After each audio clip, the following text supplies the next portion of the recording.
Welcome to the FEG Insight Bridge. This is Greg Dowling, Head of Research and CIO at FEG. This show spans global markets and institutional investments through conversations with some of the world's leading investment, economic, and philanthropic minds to provide insight on how institutional investors can survive and even thrive in the world of markets and finance. While some firms have golf outings, FEG is a little different. We host a hockey event. The first year was a friendly game between our investment managers and us. It was a lot of fun and created a lot of positive energy. What better way to channel that positive energy than partnering with a charity? And a hockey game needs a hockey charity. Ultimately, we decided to partner with the Cincinnati Icebreakers. The Icebreakers are not-for-profit, providing adaptive ice hockey for people with physical impairments. This was our first introduction to adaptive sports, and what a fun journey it has been. Through this adaptive sports community, we were introduced to our next podcast guest, Jason Fowler. He has quite the tale to tell. It is an inspirational story of how a world-class athlete overcame a devastating physical injury to eventually return to become a major champion in adaptive sports. Jason is a competitor, a coach, and a motivational speaker. We will hear about overcoming life's obstacles, reaching for greatness, and the winner's mindset. Jason has been featured on ESPN, CBS News, and many other media outlets. Hear his amazing story today on the Insight Bridge. Jason, welcome to the FEG Insight Bridge. Thanks for having me. Super excited to be here. Yeah, we're excited too. You have an amazing story, and I can't wait for folks to hear it. Would you mind introducing yourself and maybe just kind of the basics? Yeah, I grew up racing motocross at the age of 6 and 7 and raced 40 weekends a year for my childhood. A lot has happened since then, which I'm sure we'll get into. And since then, I've gone on to college and sales and education and wheelchair racing and triathlons. And just for me now, I'm a mental performance coach for youth athletes. And so that's really what fires me up these days. But that's kind of the basics of my background. We're going to hear about your story. We're going to hear about you competing, about coaching, and also motivating. So we're going to hit all those things. You mentioned it at an early age. I mean, you were pretty darn good at motocross. At 11, you got your first sponsorship. You won like 8 New England championships. And you're probably going to choose that as a profession. You were going to go pro. And then what happened?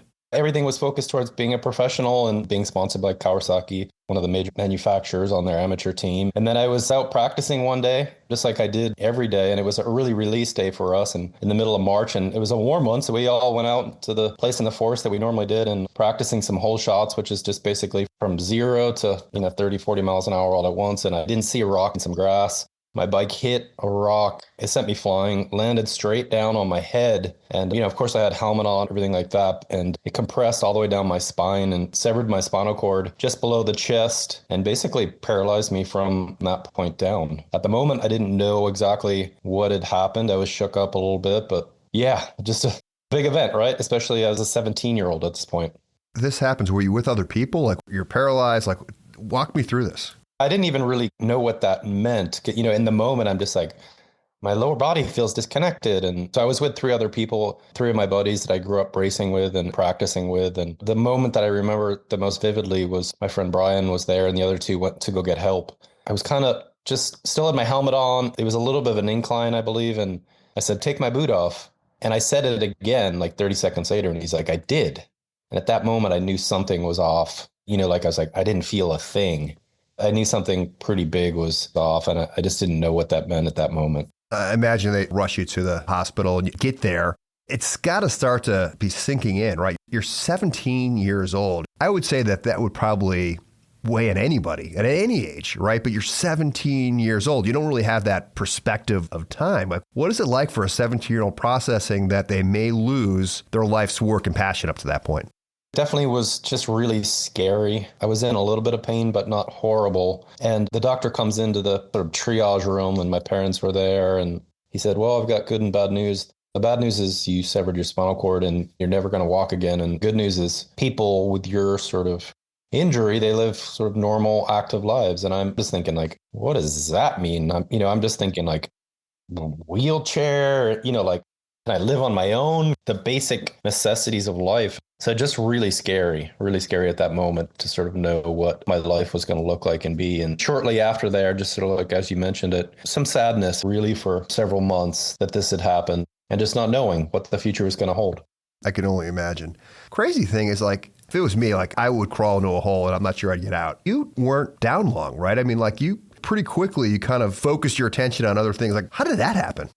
I tell this story quite a bit to people. It was about a week and a half, or not even maybe. Around that time period, I was still in the hospital. My mom came in and she's just like, we're going to feel bad for ourselves for a couple of weeks. And then like, let's get on with this rehab and just get on with life. That mentality is kind of how we all, like as a team, attacked the rehab and getting home, and was checked out against medical advice after a few weeks because I was only getting a couple hours of medical attention at the time, and thought, you know what, I'd heal a lot better at home. And so having family and friends there were really, the things that allowed me to move forward. And I think, growing up as a motocross athlete, you sort of learn to be tough and you learn to just sort of have goals and go after them. And so I just kept pushing in that direction of like, what can I do? Is just sort of move forward.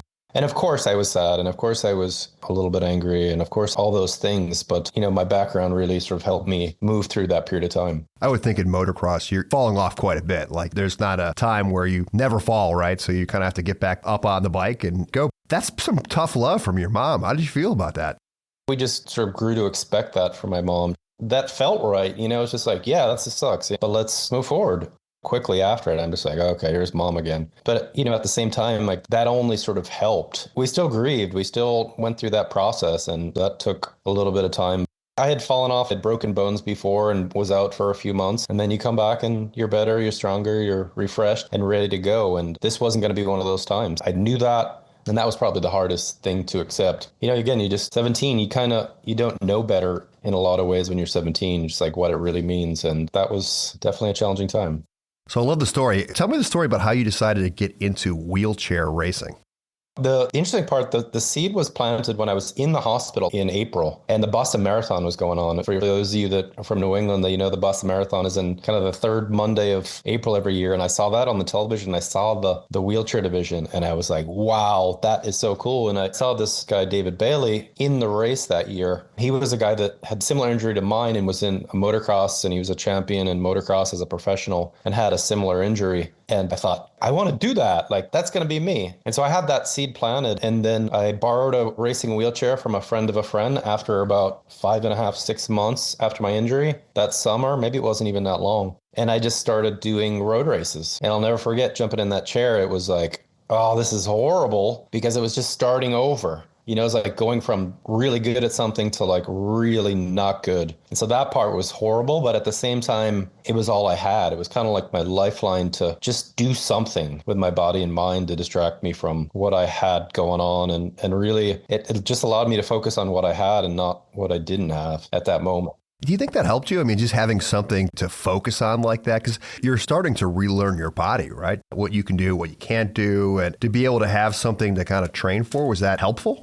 I think as equally as it inspired and motivated me, it sort of crowded out a lot of the negative emotions. Because if you can imagine, all of a sudden you're thrown into a wheelchair, and those first few months and like figuring out your bladder and your bowels and like transferring from your wheelchair to the car, everything was just kind of a struggle. And I got into this chair and I was horrible at it. I was not good and I was slow, but it just gave me something to do that was different. And I could just kind of see a pathway. I'm like, okay, marathon, road races, like something like that was it. That just sort of lit a fire under me. I attacked that just like I did my motocross. And you qualified your first time for the Boston Marathon, right? Actually, my second time. Interesting enough, the first time I chose a marathon to try to qualify it in the hills and mountains of New Hampshire, which is not a good choice, being that it's so hilly. But my second try, I did at the Lowell Marathon. And so 2 years after my accident, I was the youngest competitor in the race.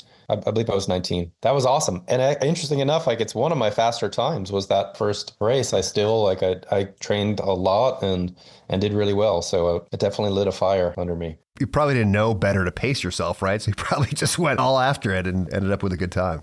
Yeah.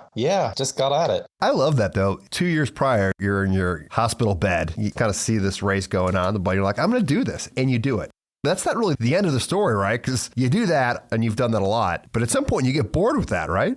Yeah, interesting enough, I did about 30, 35 races, almost 40, I guess, in about 8 years. I went to college. I went to a university that focused on wheelchair sports and athletics at University of Illinois for a couple of years and Northeastern University in Boston. And so I really got into sports and athletics and trying to be better and sort of on this Paralympic path, which didn't sort of work out. I wasn't good enough and or just didn't have the right formula at that time. And then got bored with that. And interesting enough, I was watching the Ironman triathlon on the television and saw that same person, David Bailey, who I saw do the marathon, finish an Ironman. And if you're not familiar with an Ironman, it's a 2.4-mile swim, 112-mile bike, and a 26.2-mile marathon. And for the swim, I use braces on my legs to keep them straight, and then it's just upper body. And then on the bike, I use a hand bike, so an arm-powered bike that has bicycle components. And in the run, I use the racing wheelchair, which I use in the marathons. And so I saw that, and that lit a fire. And at that point, I hadn't swam before. I didn't have a hand cycle. I only had the marathon portion down. And so I did the same thing. I raised money, got a hand cycle, and got a swim coach. And it took me a couple of years to kind of figure that out and did a small triathlon, I guess 2 years later. That for me now has been my sport. Also pretty crazy. Like 2 years later, you're doing that. Talk about that. I mean, you're pretty good at it, right? Yeah. So I guess in the last 21 years, I've won 3 world championships, 2 Ironman world championships, 1 half Ironman world championship. It hasn't come without its ups and downs and challenges as well, just in the way of, starting something new. Again, I went from not really swimming or knowing how to swim and not knowing how to bike and having even the equipment to do it. If you fast forward about 5 years from the original time, I got to the trials to qualify, and I qualified my first time to go to the World Championships, which are always held on the big island of Hawaii, at least until the last year it has been. So I got there and I didn't finish. So you have to finish the swim in a certain amount of time and the bike in a certain amount of time. I didn't make the time cutoff because I was just too slow. I got seasick in the swim. You can imagine is not a great way to start any competition for a race that takes me about 11 to 12 hours. So I committed to myself that I was going to come back and do it again. And for 4 straight years, I failed. I failed to qualify. I'm trying harder. I'm getting new equipment. I'm improving myself. And finally, like something just clicks. And I just mentally sort of turn the page and really find another gear in my training and preparation and stop making excuses and all the things that sort of weigh us down. I'm able to qualify for the World Championships, won the trials, got to the World Championships and got second place in 2008. Even being dissatisfied with second place, this guy from Germany beat me and I wasn't happy with that. And I went back and ironically enough, my childhood hero, David, who inspired me to do the race, was at the race in 2009 and we got to battle. We had just sort of a all-day battle, like really close cat and mouse game. And I was able to win the race and win my first world championships. And really at that moment, it was really a culmination of, 9 and I guess almost 18 years of work to get to that place that allowed me to win the race. And so life was pretty good at that moment. Let's just say that. Yeah. That's fantastic. Have you had a chance to tell David that he was your inspiration? We met at the trials and I beat him at the trials by a few minutes. And so we communicated that whole summer before the race. There was about a 5-month period between the trials and the World Championships. And so we were able to really connect over that summer, like, how's your training going and all that. And at that moment, I really expressed, that he was my inspiration for the whole thing and especially after, for sure. Oh, that's cool. Yeah, pretty special. And I'm sure you're somebody's inspiration, right? And there's probably somebody else that they're looking at Jason Fowler going, I'm going to do that. So it's kind of cool to pay it forward a little bit. Yeah. Actually, one of my best friends now, Rob Costa, we did the race again into October 2024. And he's somebody that's been injured about 5 years. And I helped him in his process over the last 5 years to get to the World Championships and helping as much as I can for him in his process. And so he finished the race as well behind me, which was good. You don't want to coach him that well, right? Yeah. I told him I taught him more than I know, that's for sure. And I don't know how much longer I can hold him off, it's been fun. We've talked a lot about your competition, but you had a long career in medical sales, and now you've been able to get to a point in your life where you've been able to go retire and just focus on the competing part, but also coaching and motivating. So I wanted to hit on those 2 aspects a little bit. Maybe starting with just motivation. What do you tell someone who, maybe it's your buddy who just got injured 5 years ago, or anybody who's had a major life issue, whether it's, emotional or physical? How do you talk to them about getting up and getting back at it? What's your advice? It's a complicated question. The first thing I would say for all of us, and because the world is so complex and it's just hard, things that happen are just hard for people and for all of us, whether you've had an injury or, you just struggle with your day to day. The first step is really getting clear on what you want.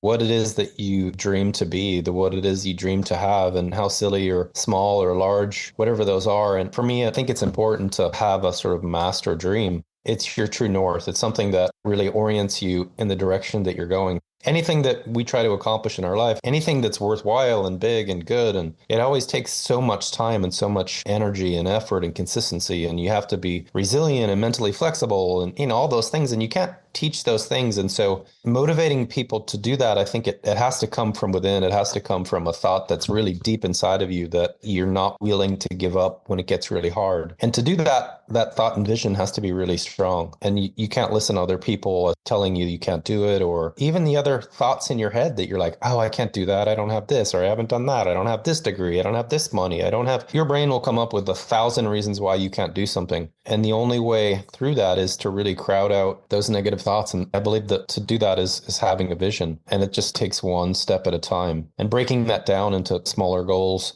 so that you can begin to develop the skills and confidence that move you in the direction of those dreams and goals. And once that catches fire, man, watch out. No matter what it is, no matter how small it is, it's amazing how you just have a good day and that leads to another good day, leads to another component of your goal and dream. And I believe starts with starting your day with a really strong and clear vision of what it is you want. So have a clear vision, and then from there, break it down to the steps to achieve that vision. For you, it might have been, I'm watching the Boston Marathon and I want to do that. And maybe the first step was, I'm going to get a racing chair and I'm going to participate in my first race. Is it like just breaking it down versus you didn't set the goal like, I'm going to be a world champion?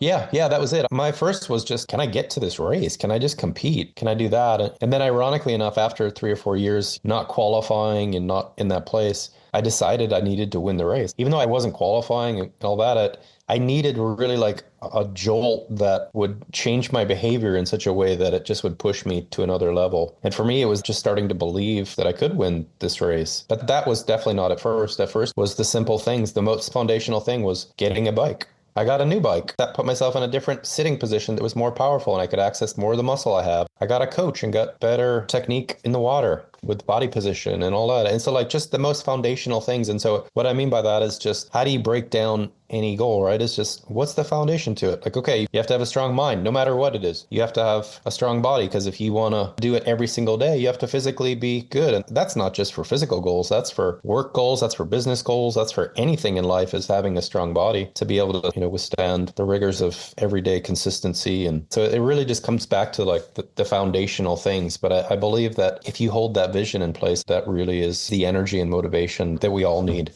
I wanted to kind of get to your coaching a little bit. You had that situation where you had 4 years of failure. You've already achieved a lot of your dream, right? And you've kind of gotten into the Boston Marathon. You did 30 marathons. You did pretty well. But it's kind of getting to this next level and you kind of plateaued or you're kind of stuck. How do you motivate an athlete that's, done pretty well, but they're just kind of stuck? Like, what's that look like?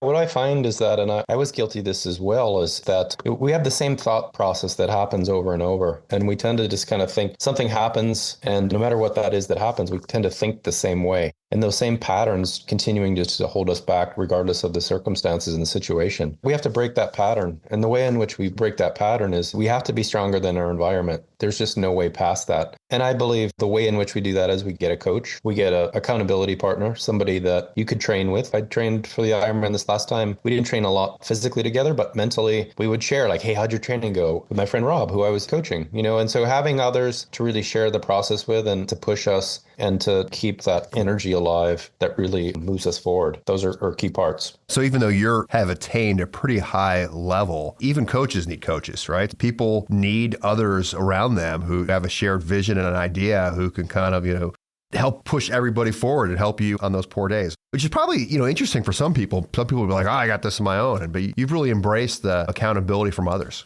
Yeah, it's been a big part. And, I think we all can relate to that in the sense, like, I know that, like, even in my business career, we'd go to a business meeting or we'd have a company meeting or we'd have an outing. And all of a sudden, like, you get together, you start chatting, and then all of a sudden, like, you're really excited about the next chapter or the next thing. And it was the same thing with workouts. It's like, oh, you needed to get your butt kicked on a really long 70-mile bike ride to go be like, oh, okay, like, I need to be better. Or like, oh, I'm in a really good place. And both of those scenarios increased my confidence. Like, okay, I know what I need to do. I know where I'm at. And now I guess I have to do the work. Every event would make me stronger, better, faster in that way. But it really started with, what's the thought process that I'm having? What are the thoughts I'm having? So if all of a sudden you're recognizing that everything you have is sort of thinking like, I can't do this, that's not a sign that you shouldn't do it. It's a sign you need to clean up your thoughts, because we know that sometimes our thoughts really just kind of keep us safe. If you want to be safe and you want to play small, then that's okay too. But just realizing that those thoughts really have a lot of power, and sometimes not listening to them and telling them that you're in charge is important, right? I believe if you can think about it, on either shoulder, there's like one guy that's telling you like, you got this, man, you're awesome. And then other days he's like, you are such a loser. I can't believe you can't do that. And who do you listen to? Who do you listen to? And so you got to make that guy on your left shoulder that's encouraging you. You got to make that voice louder. Otherwise, it'll always get you. And especially at those times where I find it all the time with my athletes, especially pre-competition, where you're just a little bit more vulnerable and you're a little nervous and you're, all those circumstances. And this happens to all of us. We just have bad days, we have bad moments, and the opposite is true as well. So it's just interesting how it's so much of it is the mental game, which is why I became a coach and why I'm trying to help other athletes reach for their best. How do you coach failure? Do you tell them to accept it and you just had a bad day, especially when you've failed multiple times? None of us ever feel better when someone comes up to us after something bad that's happened. I had an athlete actually yesterday who was coaching who has an injury, is waiting to hear from the doctor today and some final words. I'm like, there's nothing I can say right now that's going to make you feel better. I said, we can only kind of give ourselves the tool. We know that no matter who we are, we always have to go through hard things. And so I just sort of explained the process of like, we go through hard things, and that's what makes us who we are. That's how it makes us and gives us the grit and the tenacity to not quit when it gets hard. And so we're never going to get away from those things. And just know that it always is better to think these things are happening for us and not to us. And of course, like in the moment, like really believing that, it doesn't make you feel better, but it's still information. It's still information that we can choose to just put there and like try to accept. Even if it's not true that it's not happening for us, it's better that it does. Like otherwise, what's the alternative? I'm horrible. I can't do this. I don't have the skills. I don't have the... We're just looking for ways to move forward. And the interesting part is we get the lesson when it happens. We get the hard lesson like, I'm not going to do that again, right? And so we already have the lesson. We just need to move on from the lesson really quick. I don't ever want to like exclude people from the heartache. You want them to feel it so that they make sure it doesn't happen again and they do their best moving forward. But we just don't want to live with it for a long period of time so that it brings us down and really stunts our possibility of what's next. Acknowledge it, but don't drown in it. Yeah. Keep moving. I love that. That is amazing advice. I wanted to talk a little bit of just on adaptive sports. You were able to kind of get a racing chair, a secondhand, and that kind of helped. And there are probably a lot more options these days. If there's a listener out there who maybe personally wants to get involved or has a friend or family member and wants to get into adaptive sports, like how do they start? Like, are there resources? There's some great organizations now, and they've actually supported me in the past in some of my racing and early on, even a few years ago when I financially didn't have the means to get some new equipment. The first one is Challenge Athletes Foundation, and they're based out of San Diego. And the second one is the Kelly Brush Foundation, and they both donate equipment and raise money for spinal cord injured folks and just people with disabilities and challenges, and they help raise money for that equipment. But what's cool, and I know that especially Kelly Brush right now, they've sort of developed this system where you can contact them and even on their website, and they give resources for newly injured folks, equipment and how to, just travel with your racing chair or like get into racing and the technique that's involved, or skiing or basketball or mountain biking, which is a huge new sport, or, there's like just anything and everything you can think of. They're just an amazing resource. And if they don't have the answer, I'm sure they can find out because they're just really well connected, and people that have similar injuries to ours, no matter who you are all involved with those organizations. And so it start with those two organizations as a starting point. The adaptive sports community seems to be such amazing, just family. It seems like everybody wants to help each other. It's pretty amazing. And so like even just finding someone who's maybe in the sport, right? If you find a sport they're interested in, or you kind of found someone that inspired you, and I see more and more people willing to help and make those financial commitments to try to have those resources available. I've learned everything that I know, or most everything, either through my own falling on my face or from others in chairs that really guided me early on. Like, this is what you got to do. You got to make sure you have your right cushion. You got to make sure you're taking care of this.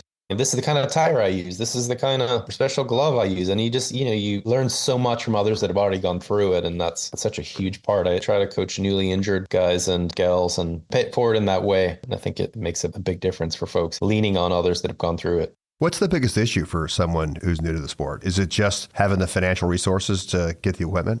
I think honestly, it's seeing a pathway that you can be okay. At first, you're so debilitated in your ability in the sense of just physically being able to get around and not seeing that pathway. And so just seeing that, oh, this person has the same injury as me. Like if he can do it, I can do it. And so I think that really is the first step, is just like, again, having that vision, having that clarity as to like, I can be okay here.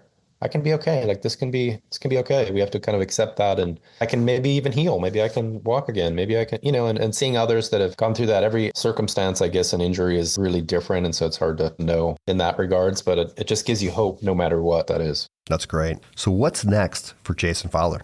I'm continuing to invest my time and energy to coaching and helping others, and hopefully spending a lot more time with that. And I'm on the fence as to what competitions are next, although I did sign up for the Boston Marathon in April of this year, 2025. And I may do one half Ironman. And then depending upon how much training I do this year, which I've committed to myself that if I can be faster, stronger, better than I was last year, then I'll do some more Ironman stuff. We'll see. We'll see how that goes. But really, it's giving back in that chapter of my life where I'm wanting to see others thrive and help them do that. That's what fires me up. What's one fun fact that nobody knows about you that would be interesting? Interesting. Fun fact that no one knows about me. You know what? This is something I have no idea. I don't even know where to start on that. You know what? It's so interesting. Some people see that I've done Ironman and they see that I've done all this athletic things. They always think like, oh, I'm such a naturally talented athlete. I can do all this stuff. And I don't think people realize like I may have the drive and the competitive part that I wasn't born with, I don't believe, but like I slowly was taught through a lot of failure. Everything that I start at, I'm naturally horrible at. No matter what the sport is, like I've tried to ski, I'm horrible. I tried to cycle, I'm not good. Like everything that I've tried, I wasn't good at first. And so I think most people don't know that I'm really not like an amazing athlete. I just sort of make myself into it through really hard work. Yeah, so that's probably something that most people don't know. They just sort of assume like, oh, he's just a good athlete. I'm like, no, not exactly. See, it makes it even more impressive that you've started all of these things and it's just been really bad. just hard work and determination and having that clear vision. No natural ability whatsoever. I find that a little hard to believe, but I love the false modesty. I would just say the majority of it is definitely not a natural. You see some people, you're just like, whoa, that's impressive. And I'm like, that's just not me. Kind of the working man's athlete. That's Jason Fowler. I like it. Well, Jason, thank you for sharing the winner's mindset with us. Thank you. Thanks for having me, Greg. I've appreciated our conversation. If you are interested in more information on FEG, check out our website at www.feg.com. And don't forget to subscribe to our communications so you don't miss the next episode. Please keep in mind that this information is intended to be general education that needs to be framed within the unique risk and return objectives of each client. Therefore, nobody should consider these to be FEG recommendations. This podcast was prepared by FEG. Neither the information nor any opinion expressed in this podcast constitutes an offer or an invitation to make an offer to buy or sell any securities. The views and opinions expressed by guest speakers are solely their own and do not necessarily represent the views or opinions of their firm or of FEG.